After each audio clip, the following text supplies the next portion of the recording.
Hello everyone, I welcome you all to our live webinar today on the topic how COVID-19 is impacting medical students across the globe. This webinar series is organized by Meritroad Private Limited, an edutech startup which is supported by Amity. I would like to say thank you to Dr. Anil Kumar Gupta for being our outreach partner in personal capacity for today's event. So, uh, in the past, in the 18th century, we had seen or we had heard of uh, US Civil War. And in the 20th century, we came across Spanish flu. Now, the commonality between both the situations was that more people died in because of the disease instead of the war itself, right? And in the 21st century, we are seeing that the unfortunate legacy is being carried forward by coronavirus.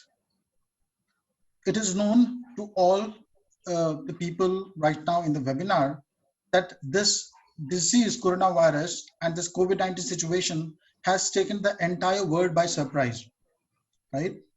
Millions of professionals, businesses, and students are getting adversely impacted because of this crisis.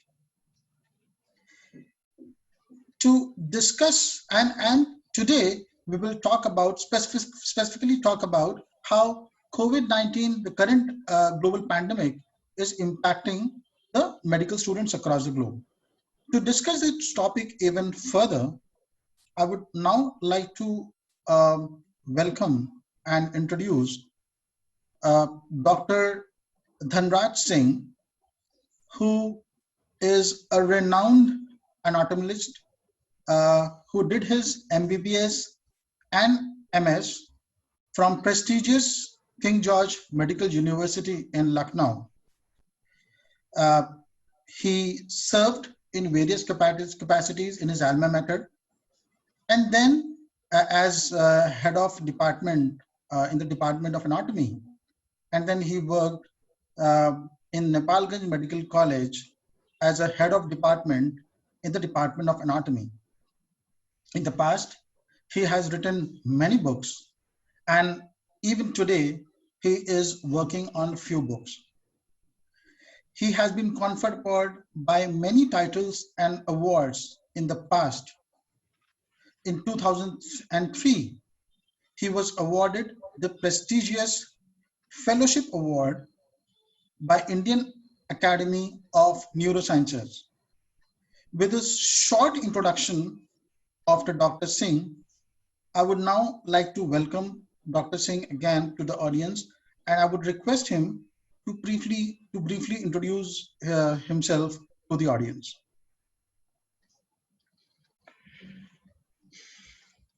Good evening to everybody. I am I audible, Mr. Yes, sir. Vikram? Yes, sir, you are audible. Please go on.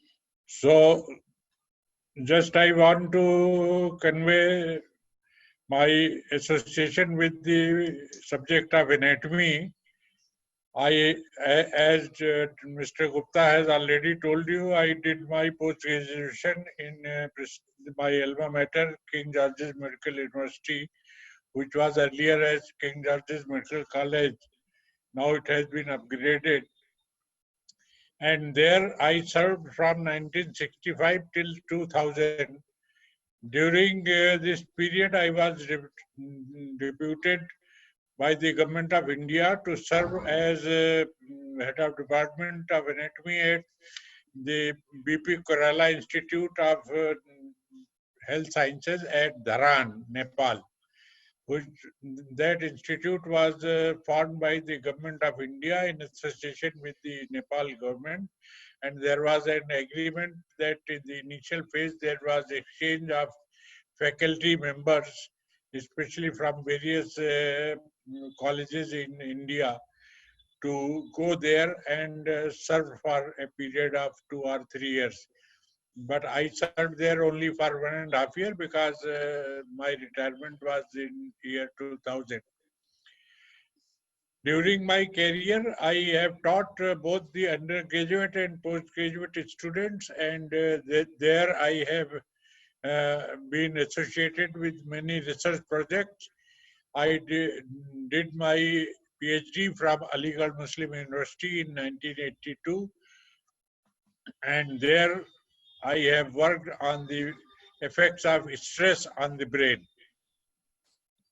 As all of you must be aware that stress is a biological phenomenon which is associated with every living structure, and the effect of stress can be seen histologically, biochemically, and by other parameters in the different organs of the body. I chose my topic on the brain of the rat, and that was completed in 1882 under the guidance of late Professor Mehdi Hassan, who was my teacher at KGMC and had moved to Aligarh University as professor and head of department. So that is my association with the. I have passion for writing some books, and I have completed nearly half a dozen books, and some of them are on the histology, some of them are on the neurosciences, especially the brain and the spinal cord for the undergraduate, because that is the portion of the body which appears most difficult to the students.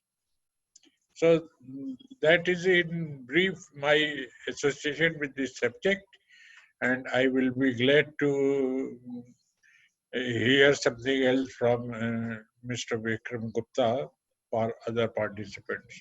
Thank you very much, sir. Thank you for your, briefly introducing yourself. So let's directly dive into the questions because, we've got a lot of questions from students and audience which I've written down in addition to the ones that I already had.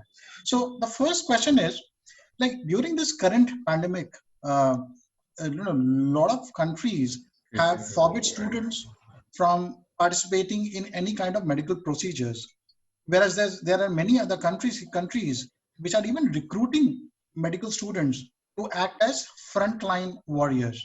What is your opinion? Because these two approaches are absolutely, contrary to each other, opposite to each other. Now, the frontline approach for medical students, in my personal opinion, is not a remedial method for combating the COVID or coronavirus disease, because initially the students are supposed to be well versed with the patients, and they are exposed to various clinical conditions only when they attend the outdoors and inpatients of various disciplines. Moreover, in the initial phase of their studies, they are confined to uh, in India mostly in three departments: anatomy, physiology, and biochemistry. So these are the subjects there, which is quite different from the other colleges which I have visited, particularly in Nepal. Right, sir. Right, sir. But right now we are talking about medical students in general, not specifically about only these three departments. What I'm saying is, given that medical practitioners and doctors, full-time doctors are limited in supply right now, don't you think it is a correct approach so as to, get final year medical students, and help with fighting current crisis? Though may not be actively involved in the treatment, but there may be some other, I don't know, non-clinical procedures where they may actually help us out. Do you think that would be a fair statement to make?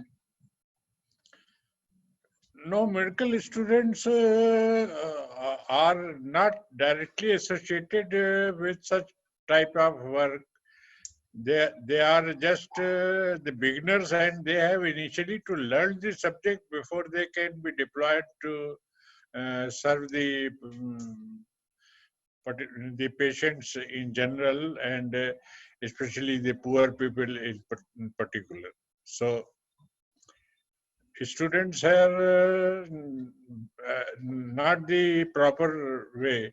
Only the doctors who are already serving in various hospitals, they can be approached as frontline workers, and they can be of some use to combat the infection. Right, right, sir. So agreed. But then, if we see like the countries like United States and UK, they have made final year medical students as frontline warriors.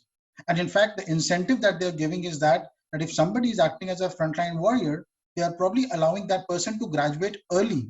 So, do you think what you're saying right now probably applies to developing countries, especially countries in Asia like India, Nepal, or do you think it applies to any country irrespective of their development state? No, what is actually happening, Mr. Gupta, in the foreign countries is a different story, because there the students are more matured, and before coming to the medical institute, they undergo a lot of these fundamental subjects. Whereas here, the students are coming from the public colleges or the Indian institutions, and there they are exposed only to the non-medical subjects like history, geography, and any other associated subject. Especially in intermediate, they are exposed to biology, but that not in the form to which the foreign students are exposed. So there is a basic difference between the students in India and the students abroad. And in my opinion, the Indian students are not well conversant with the techniques which they are supposed to do with the during their work in the hospitals. Right. So if I can rephrase it, what you're saying is probably, because we have a lot of audience from Nepal also, from Nepalganj Medical College also. So what we are saying is like people, the students from medical schools or colleges in India and Nepal, it is right for them to first complete their entire curriculum before really, acting as a front line warrior because of the level of exposure that we initially get. Like medical students in developed economies, they probably get far more exposure in the early stages of their career, right? Would that be a fair statement to make, Dr. Singh? No, actually, in India and Nepal, the basic difference is about the exposure of the students. It pains me to say that the students in Nepal, they are mostly in the private colleges, and there they are suddenly exposed to all the six non-clinical subjects: anatomy, physiology, biochemistry, pathology, pharmacology, and microbiology, all of a sudden. And they initially they cannot cope with the load which they are loaded upon. So the students in general in the private institutions, particularly in Nepal, they are B grade students, because in most of them they have attempted the combined pre-medical test in India, and when they have not succeeded and their parents are affluent, then they go to join these colleges, because there only they have to face the interview, and with their intermediate marks. I have known many students who are all first divisioners in their intermediate examinations, but they are not up to the standard as far as their. Right, right, sir. So, but then again, this statement applies not only to medical students but even engineering. Like we have colleges of all tiers, and a good team is essentially uh, requires a good teamwork from all the colleges. I come from an engineering background. We have people coming from ITs and ITs. We have people coming from private colleges. But at times, what I have seen personally is like even students from private colleges, some of them overtake people from government colleges. But yes, a good blend irrespective of the background of college, is definitely a good thing, especially in a current situation, sir, right now, because doctors are in limited supply. uh, would that be a fair statement to make, sir? Now, good students are everywhere. In Nepal and other private institutions also, there are quite bright students and they are very much interested in their studies. The same is applicable to KGMC. KGMC is mostly the first choice in Uttar Pradesh. And being the topmost colleges, here also the students are of two categories, bright students and less interested students, because the examination pattern is not very appropriate. You cannot, even a bright student might not compete to join the medical college here. And whatever, because in the initial stages, their intermediate studies, they are not of much important, because even a topper of the board, a position holder, he may not succeed in the competitive examination. So the admission to the medical colleges is not the criteria of their intelligence and diligence. It is more to do with the individual thing, basically, right? I mean, it doesn't really Yes, matter where this comes. Agree. very correct. It is likely to be the personal interest and the build-up of the student which matters. True, sir. True. So moving on to the next question. Now, due to the current COVID-19 crisis, what do you feel is the immediate or the short-term impact on medical students, and what is the long-term impact on medical students as far as their professional career growth is concerned?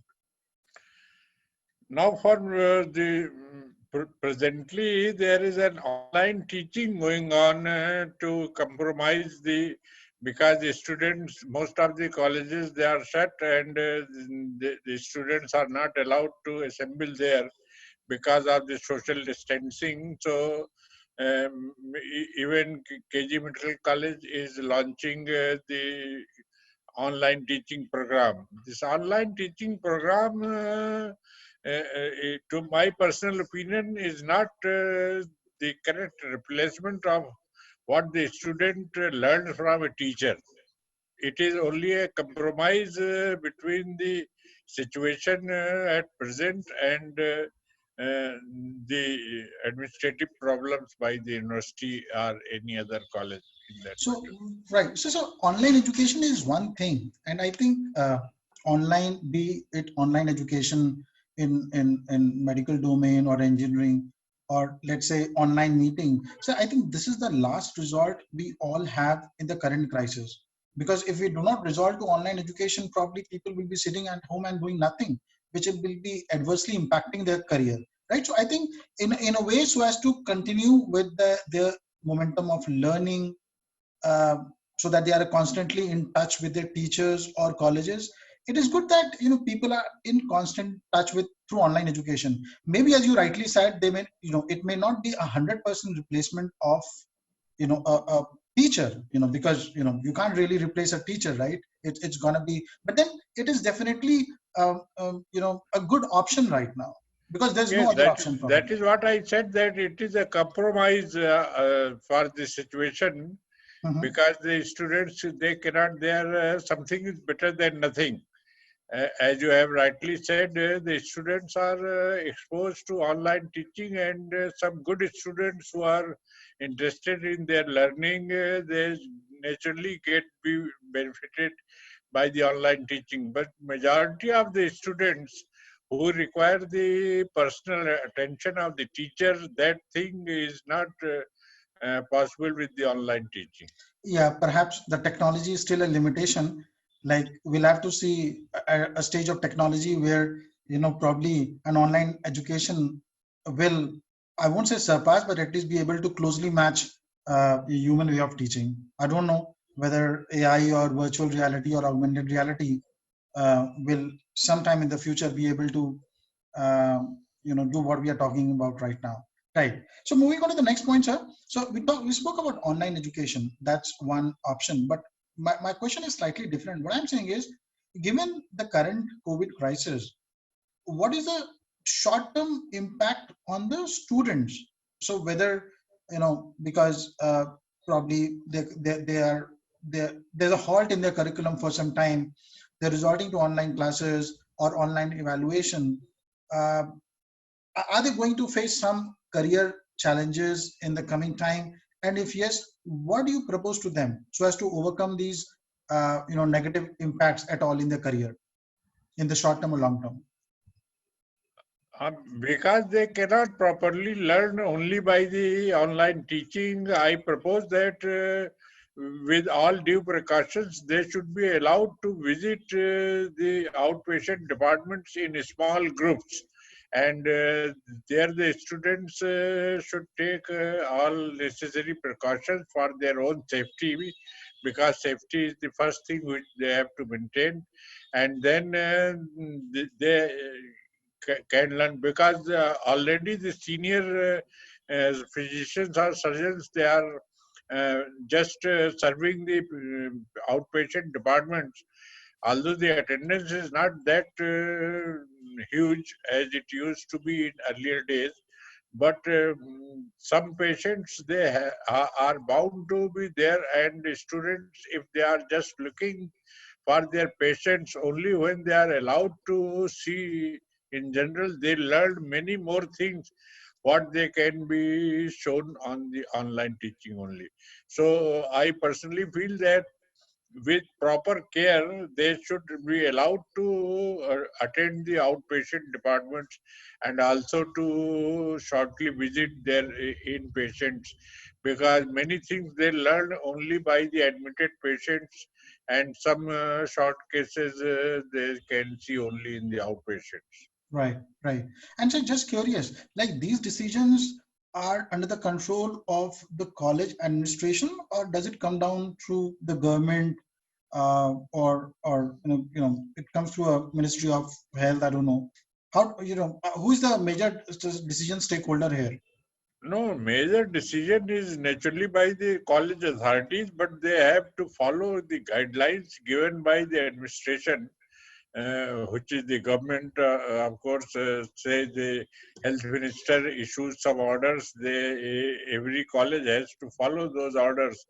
Some follow them very sincerely, others they just take it very casually, and they just fulfill their requirement so that they can justify the payment to their teachers, and also that there is no discontinuity, especially in the private colleges, because if there will be discontinuity next time, they will not get the required number of students. Got it. So that is the problem for the private institutions, that they have to do something online teaching, irrespective whether the students are learning properly or they are not learning. They are least bothered about that thing. The online teaching cannot replace teacher.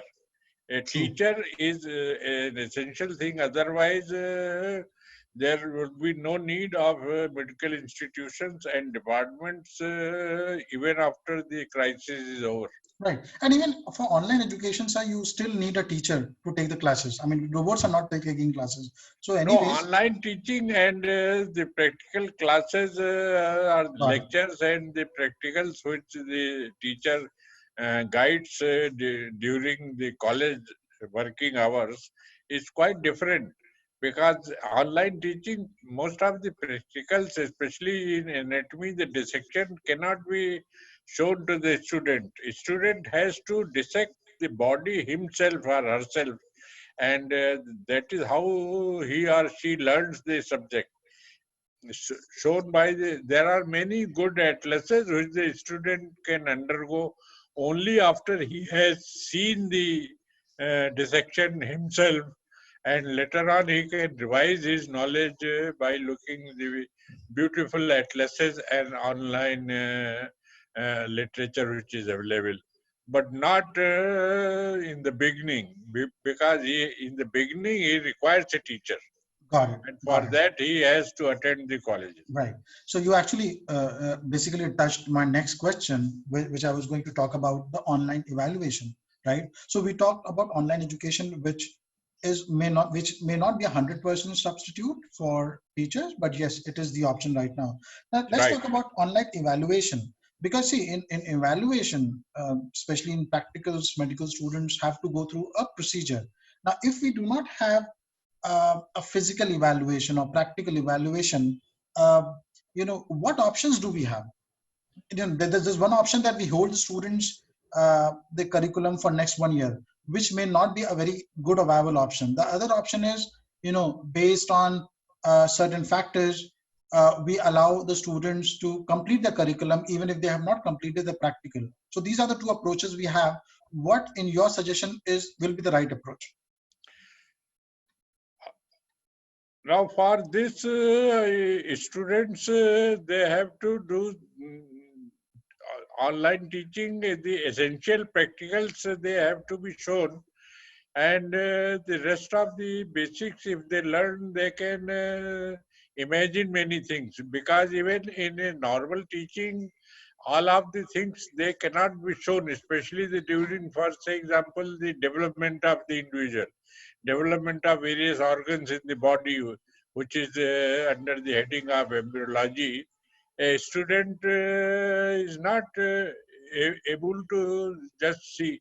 Many things he has to imagine, and by the imagination, which is the prime advantage to human beings, the student imagines the things, and a good student always learns by imagination, because imagination is a basic initial requirement for every student. You have to imagine many things before you will actually learn. Right. So just to rephrase it, what we are saying is, I think if college authorities are taking that decision that without doing a final, practical scrutiny, they allow the students to pass, it is actually something that is in the interest of students. And perhaps this is something that is precisely being, I think, followed in the states like United States, Italy, and United Kingdom.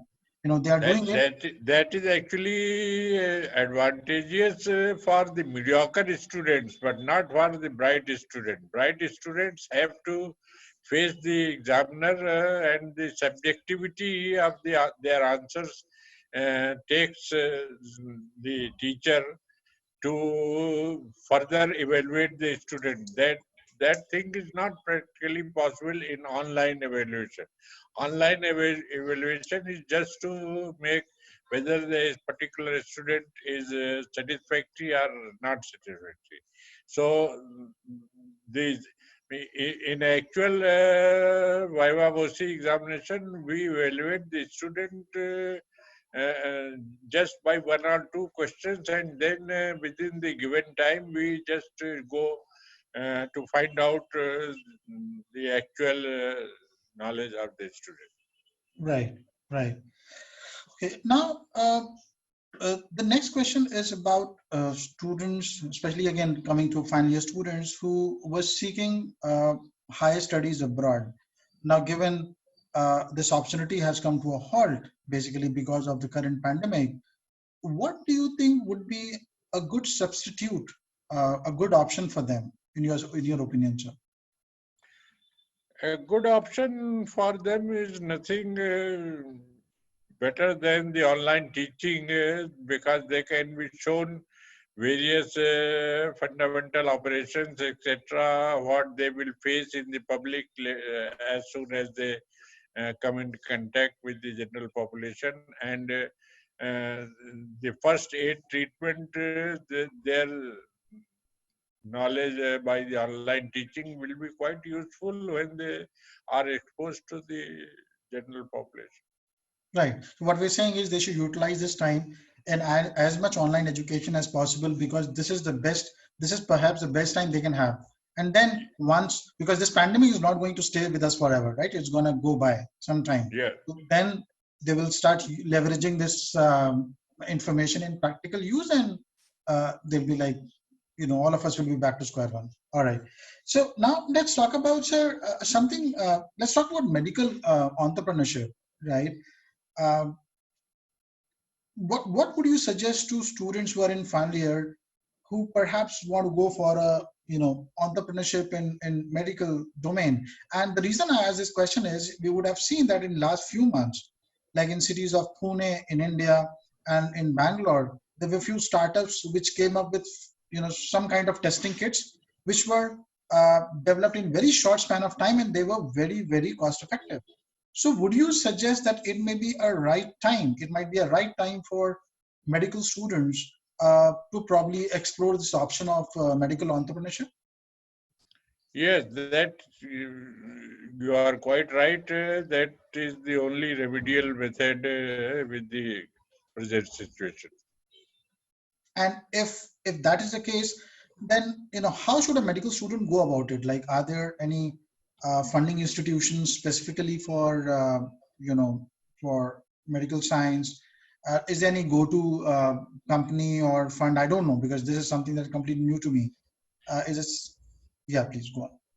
I am not aware of any such funding agencies, but there are definitely this ICMR and other Department of Science and Technology, which is available for the students if they submit some project for their further project.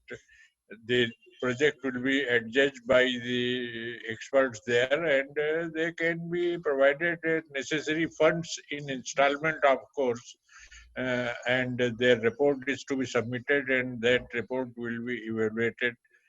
Uh, that is the only thing the funding can be achieved, because otherwise the bank loan will be available, but that has a very limited offer, and I am aware of some students who could not pay their full installment, and they had to leave their medical admission, especially in one of the private colleges where I was serving, because of the non-availability. Some private institutions, they tell the student that they are to be affiliated with the Medical Council of India, because the Indian students, when they visit such private institutions abroad, they Mhm, have to return after completing their graduation to their own country, and mhm, their parents are interested to know whether the student will be allowed to practice in India after getting a MBBS degree from. Uh, Now there is a SARC countries, they are allowed to have some advantageous position in the All India competition seats, but those SARC it was earlier 15%. I don't know the present percentage. And 15% of this all SARC countries students who had to appear in some competitive or qualifying examination, not the competitive, but they were just allowed to appear in qualifying examination, and if they qualify, 15% of them could be allowed to for the all India seats. But that all India seat is a very huge competitive. Many students from India and abroad, they are just having their competition there, and only very bright students, they get a chance. got it, got it. So, and on this point, probably I can add something from my side to the audience. That, see, there are many funding agencies in US, and they are actually giving grants to people who can come up with any kind of entrepreneurship uh, on the medical side. If there's anything which is and on the medical side, perhaps related to COVID or may not be related to COVID, and this is something that I came across last week, so I'm taking this opportunity to really share it with my audience. That just try to Google it, like medical funding agencies in US. You will get a lot of options, and secondly, they are uh, agnostic to geography, which means people I mean, 50% of them are geography agnostic. It means people, whether they are in India or Nepal or any other neighboring countries, they can still, apply for grants for their medical projects or any entrepreneurship program related to medical science, and perhaps they can be, very helpful. So, all the people in my, audience right now who are from medical background and who are seeking or thinking of going for medical entrepreneurship, please, Google it, and I'm sure you'll be able to find something. And if you still need additional help, please write us at helpdesk and at meritroad.com, and we'll see what best we can do to provide you any kind of support. All right. So moving on to the next question, right? Uh, you know, it is slightly on the, again, that on the mental health aspect. Basically, what what would you suggest to the medical students who are actually going through some kind of a, mental health situation or depression? Because see, it is bothering all of us, whether it's engineers or doctors or MBAs. But what would be your actual message to the medical students to fight any kind of a depression if they're facing something of that sort? No, my humble suggestion to all the medical students will be only that they have not to get frustrated, because this is a temporary phase, and after a certain period, this situation has to improve. And they have not to be disheartened. They have to be have patience, and definitely good days will come in near future. Right, right. So now let's talk about the impact on medical colleges and institutions. What impact do you see to them as far as their, so let's talk about private colleges. Do you think there could be a survival issue with them? Or we talk about government colleges, do you think they'll face any kind of an operational issue, or I don't know. So what is your impression as far as an impact on medical colleges or institutions are concerned? I have nothing to to say much on this aspect, because the private institutions, and they have their own limitations, and students take some the advantage by not learning the desired thing, because they know that the private institutions, they will neither detain.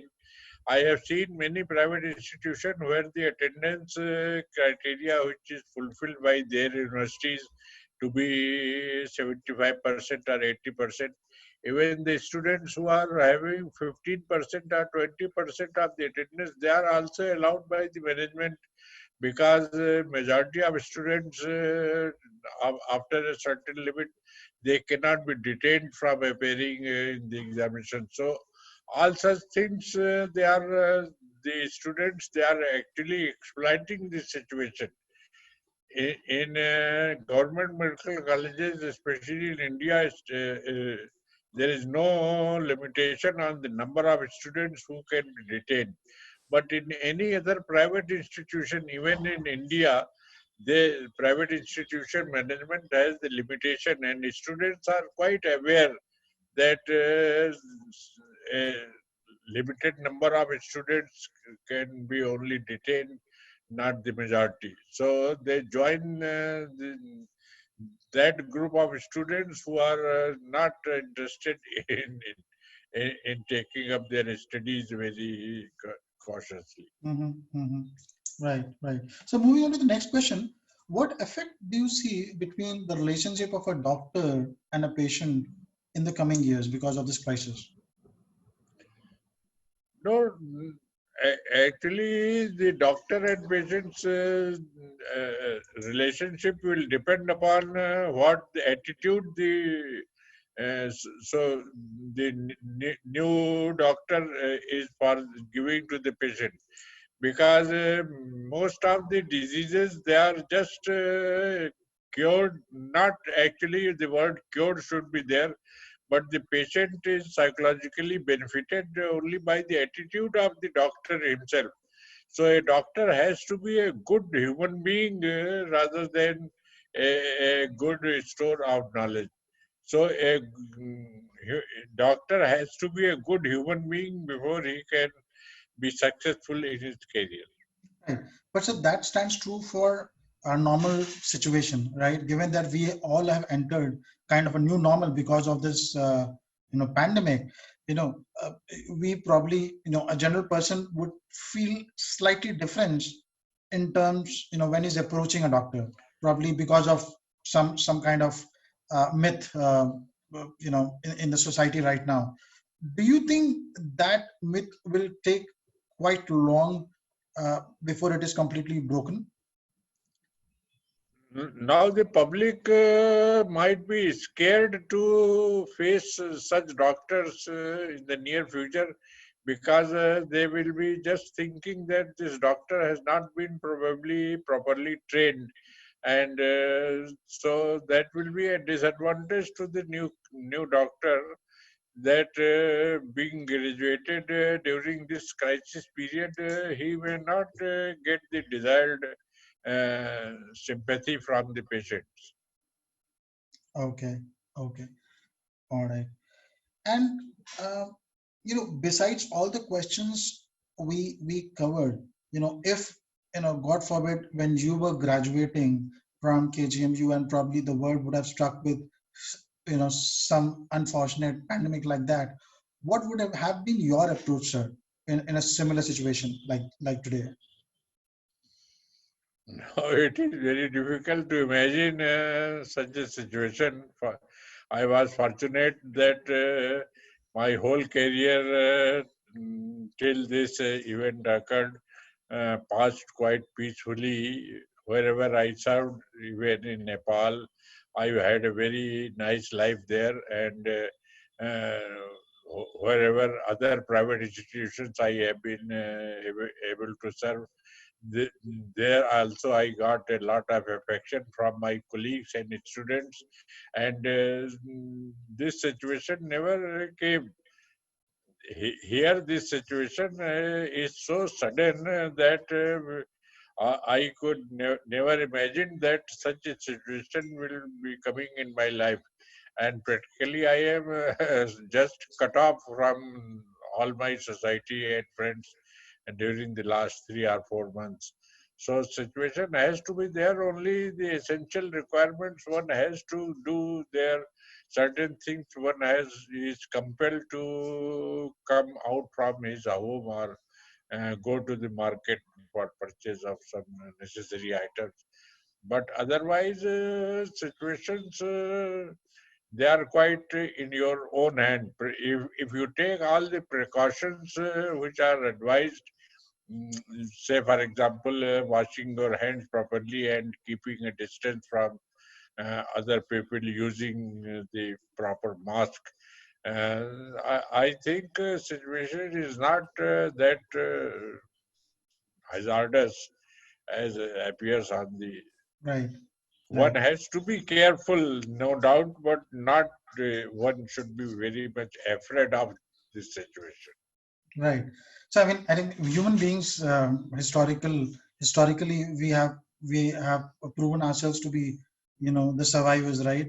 In 1918, when we had this Spanish flu, it is believed that nearly one third of the population on Earth was infected by it, and like after a few years, everything started booming. So we all of us, I mean, the human beings, the human society has been able to overcome that crisis.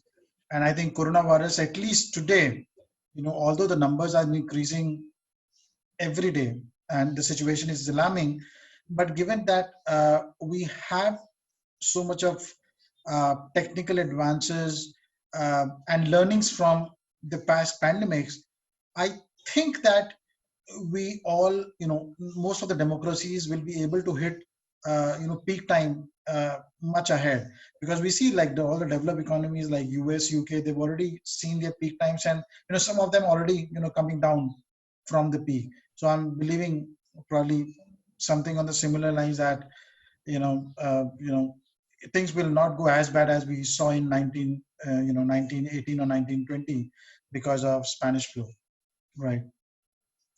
So I think those were all the questions I had for today's event. Do you want to give any concluding notes to the audience? No, already the measures which have been just given by the administrators, they are quite sufficient to prevent, because actually no one knows that who will be affected even after taking the precaution. It is a viral disease, and from where the virus can catch you is a matter of your luck only, I think. That is my personal belief, that one can take all the precautions, and he has to have faith in God that he is well off tomorrow. Right, right. So thank you for those words. And with this, I would like to end my webinar today. I would like to thank you once again, uh, Dr. Dhanraj Singh sir, for your valuable time and blessing us with all the knowledge that you shared with us today. And um, I would like to thank my audience also. So yeah, you want to say something? That was my pleasure to give my personal views on such an important topic. Thank you, sir. Thank you very Okay, much. Right. okay. So I would now, as I said, I would now conclude this seminar by a concluding note aside to the audience that, as Dr. Singh rightly said, that none of the past epidemics was evergreen. It had a time span. It came and it went off. Coronavirus is going to be one of those pandemics. It is not the time for us to get frustrated. It is, in fact, time for us to believe in ourselves, to do as much online learning as much as we can, right? And perhaps, uh, you know, uh, probably visit outpatient department if possible, if it is advised by your school administration. And with that, I would like to, end today's seminar. Thank you once again for joining this event. And if you have any questions for me or for Dr. Singh, please feel free to drop an email at helpdesk@meritroad.com, and we'll try to revert back in the best possible time. Thank you very much once again to all the audience and Dr. Singh, and please stay tuned for the next webinar. Thank you, everyone. Okay. My